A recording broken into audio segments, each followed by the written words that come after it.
இன்றைக்கி சமையல் புளிக்காய்ச்சல், beans carrot போட்டு பொரியல், தேங்காய் போடாமல்.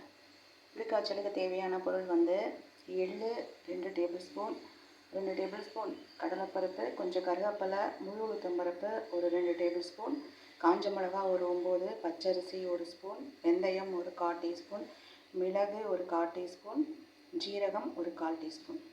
இது எல்லாமே எடுத்து வச்சுருக்கேன். ட்ரையாக வறுத்து பொடிச்சு வச்சுக்கப்பேன். இந்த பக்கம் புளித்தண்ணி ஊற வச்சுருக்கேன். புளித்தண்ணி கரைச்சி இதெல்லாம் பொடிச்சு போட்டுட்டு கடைசியிலையும் தாளிச்சிக்கலாம்.